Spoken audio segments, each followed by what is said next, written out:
Thank you very much. I'm always grateful that anyone ever listens to any of my presentations, but probably especially on this one because I'm the last presenter on the last day of this conference. And it's been finals week at my institution, so I didn't have time to prepare a slideshow, and I'm much less funnier than John, so I'll just try to make it worth your while here. My topic is recognition, specifically the role that recognition plays in communal structures and boundaries. In my previous book, Rethinking Misrecognition and Struggles for Recognition, I critiqued Axel Honneth's interpretation of those two ideas and concluded that recognition is far more varied and complex than he believes.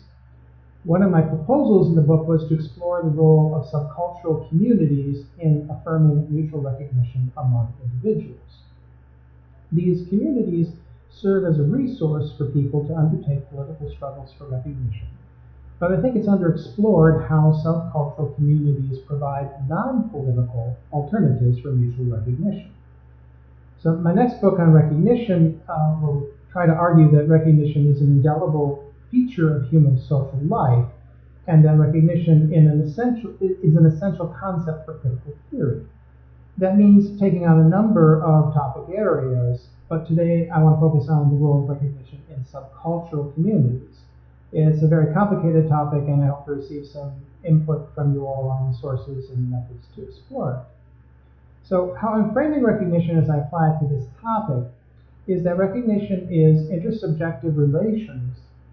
In intersubjective relations is primarily an action of people valuing each other. Like Honneth, I distinguish between legal recognition, which connects people with general norms, and esteem recognition, which appraises people on particular traits and contributions. Within the intersubjective context of communities, people employ esteem recognition more than legal recognition. This is why seeing recognition as acts of valuing others is important in understanding interpersonal and communal relations. Within personal spheres, people's concerns are weighted towards assessing individual traits to aid interpersonal relationships. They ask questions such as, is this an honest person, a loyal friend, someone who can be trusted, and even, is this a fun person to spend time with?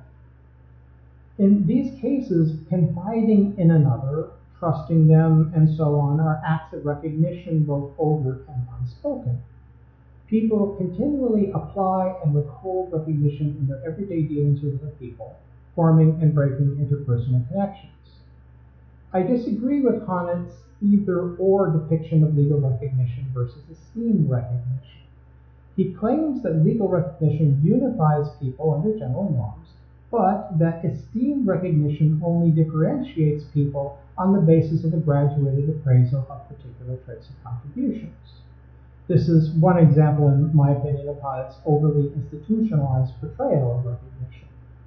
We can see that appraising people on particular traits also serves as social actions that unify people. Yes, if I say this person is honest and that person is not, I am differentiating them on that trait. But when I act in ways of trusting the honest person, I am including that person. Communities form through people applying the inclusion of esteem recognition. People who share common values and traits come together through mutual recognition as friends, small groups, and communities.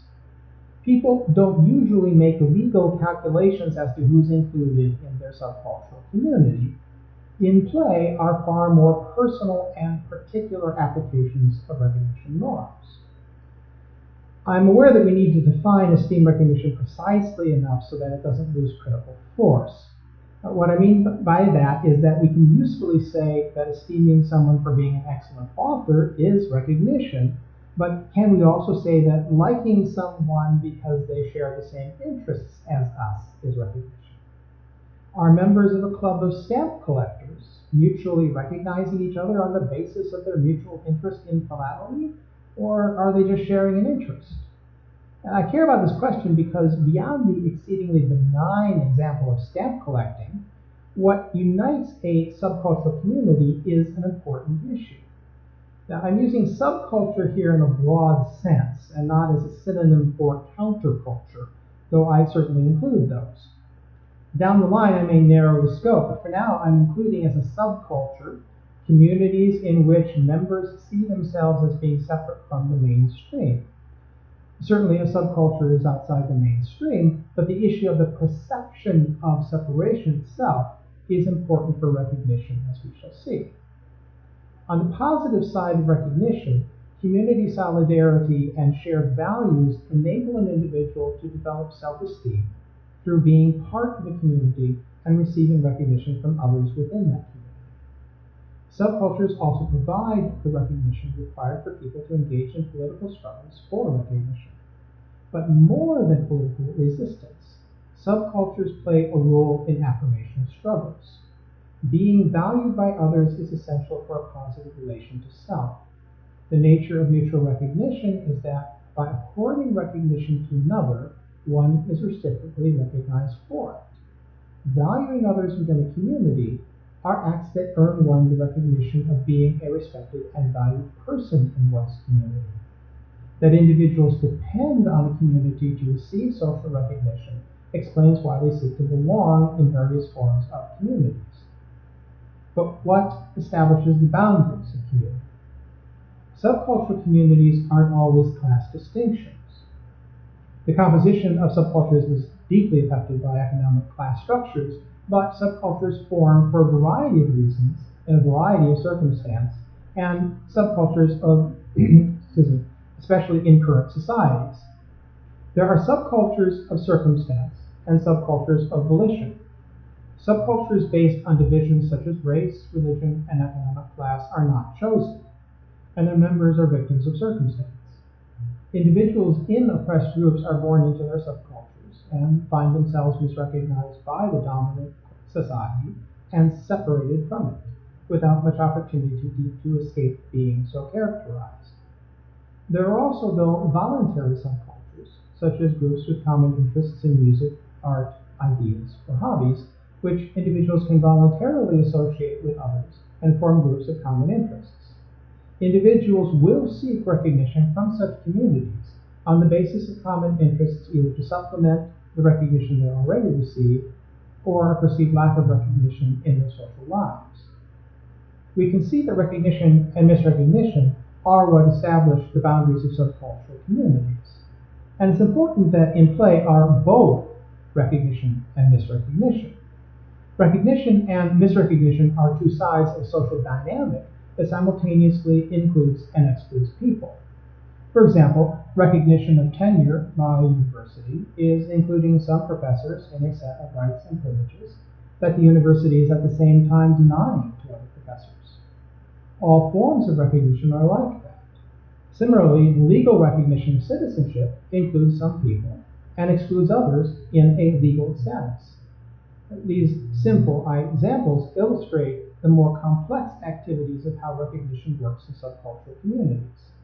Membership in a subculture, even when it is an involuntary subculture caused by social misrecognition, is inclusion like tenure or citizenship recognition that concurrently excludes all non-members of the subculture. This is the case whether inclusion is formal or not. We don't need membership cards to know who's in and who's out of a subcultural community. Acts of mutual recognition set that boundary. So why does any of this matter? Several reasons. On the positive side, mutual recognition within subcultures forms the boundaries of a community in which people who suffer discrimination from society have a social place to belong and feel better. On the negative side, mutual recognition within subcultures forms the boundaries of a community separate from others. The recognition of an us at the same time creates an awareness of a them. Oftentimes that boundary is a necessary social reality. For example, groups creating a safe social space for women separate from men. But sometimes the us-them boundary is less affirming of the us and more antagonistic toward the them. For the most part, subcultures are not in open conflict with the rest of society, though members of a subculture may experience conflict directed at them in the form of discrimination as social ostracizing. The question is whether the subculture sees itself as simply separate from the mainstream or antagonistic toward it. The punk movement was, as Emmanuel Renaud labels it, engaged in an agonistic struggle of recognition as opposed to a struggle for recognition from society. Renaud says that punks wanted to deepen the conflict that they had with the rest of society, embedding the conflict in their music, words, and appearance. Hannett observes that social esteem can just as well be sought in small militaristic groups whose code of honor is dominated by the practice of violence, as it can be in the public arenas of a democratic society. In perceived social conflicts, enemies can be identified and targeted with reactive discrimination. Subcultures can develop attitudes of overprotectiveness, resentment, and vengefulness. This is especially true in political resistance movements, when they target those who are seen, rightly or wrongly, as oppressors. Anger at the oppressors is understandable and sometimes necessary and commendable, but the moral aims of the struggle could be lost amidst the anger. Or, as we have seen from some subcultures, notably last January 6th, anger at perceived injustices turns to a misrecognition of facts, laws, and people. Anger and defiance against perceived misrecognition can manifest as a small group in opposition to the rest of society. The unequal distribution of justice and opportunities for recognition in the dominant culture can lead to a subculture of compensatory respect that recognizes the status of those within the group, but not the status of those outside the group. It is this opposition to the outside world that makes a subculture a counterculture. Hannett believes that such a counterculture is a limited, uncoordinated, pre-political reaction to misrecognition that will emerge only so long as an identity-supporting collective social movement is lacking. Hannett dismisses countercultures as inadequate expressions of social solidarity because they lack, in his words, the coherent linguistic expression of a collective political movement. I think that Hannett fails to appreciate the power of small groups of individuals to grow a subculture to mutually support their identity claims organically. No doubt, a small community does not have as much capability as a large, coordinated group to affirm its members' identities or engage in transformational struggles for recognition. Nevertheless, anger is an energy, and an attitude of us against the world is a source of solidarity that motivates actions that have real effects on individuals both within and outside the counterculture. A counterculture may engage in antisocial actions of hostility or destruction that manufacture a sense of solidarity and power to compensate for its marginalization from society. A street gang is not engaging in a collective social movement of political resistance, but its members are, in their minds, resisting society.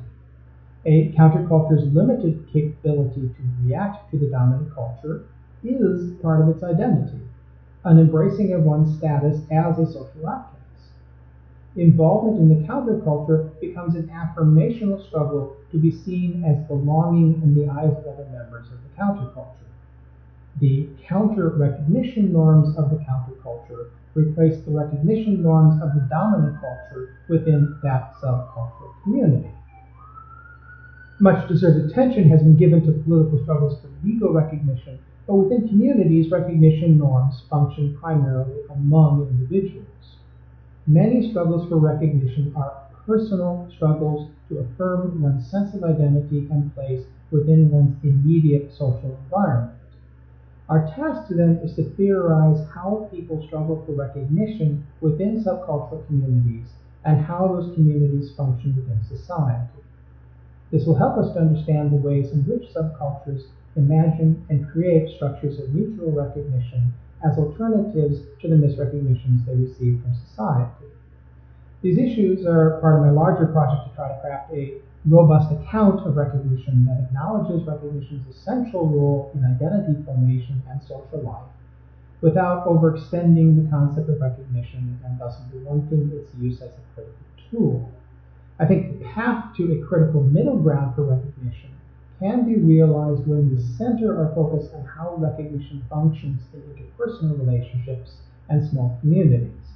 I think if we can accomplish this, recognition can help us answer such dilemmas as the subordination the dilemmas of subordination and autonomy within relations of power, why some groups and individuals resist misrecognition and injustice while others do not, and how individuals selectively apply recognition norms in ways that lead to further injustices. Thank you.